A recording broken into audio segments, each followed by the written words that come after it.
All right, let's go ahead and cut the crap. Talk about this.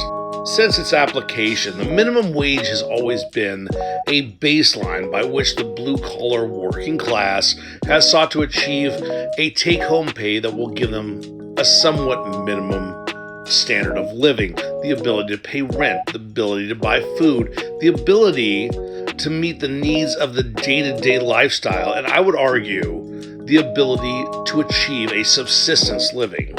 Now that sounds absolutely awesome, right?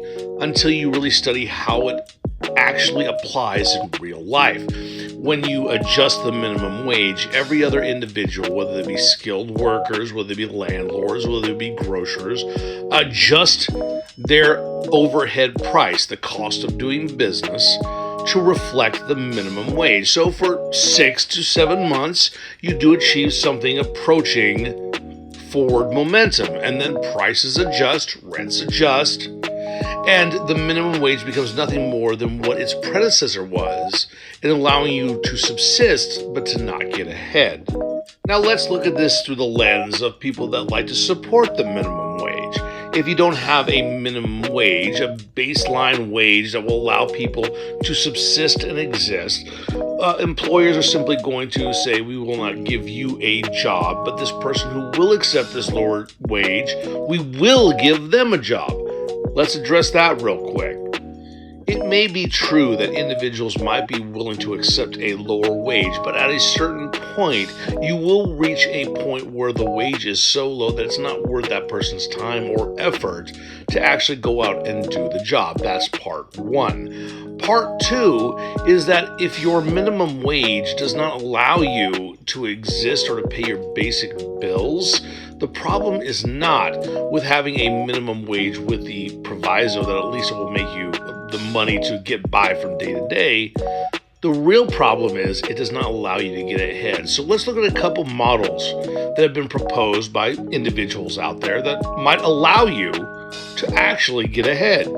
The first and foremost is one known as profit matching. So basically, if you have a CEO that's earning $3 million and then you have his janitor, you tie the janitor's salary to the CEO's general earnings. So if he's earning $3 million, you say the lowest level employee, your janitor, your front office assistant, the individual helping you with X, Y, or Z, they need to at least earn 10% of whatever your overall salary or income is, whether that's your salary as an individual or whether that's your earnings to the corporation, whichever is lowest. So again, if your CEO is earning $3 million, you say your lowest level employee needs to earn 10% of that income. So you get $3 million. Your lowest level employee needs to earn $300,000. This will adjust things to where, hey, your CEOs do earn a decent living, but your lowest level employee matches by scale and skill set what it is your highest earner is earning. Now, if it's your corporation and their total income net is $3 billion, 10% of that would be your lowest level earner. In this way, you adjust their earnings to be a part of a corporation rather than a set number set by minimum wage that allows the corporation to shop around for an individual that will accept the lowest wage possible.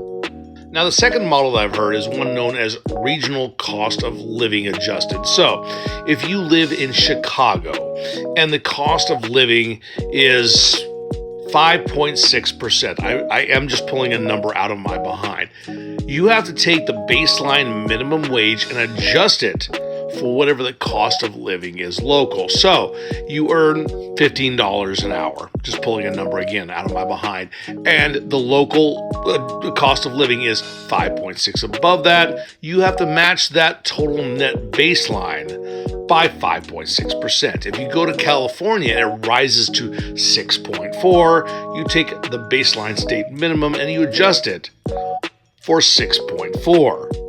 In the end, what I'm really preaching is that the minimum wage needs to go the way of the dinosaur as the baseline minimum. And we need to start addressing the cost of living and the way that companies need to adjust their paychecks to allow workers to have a standard of living without having like a universal basic income, but it still is tied to labor and your desire to go out and produce. Recognize that the minimum wage is a placebo designed to keep you at a baseline level. Demand more from your government and your workplace, and seek other models that will allow you to get ahead. I'll talk to you next time when we talk about another thing that I find interesting. I'm out.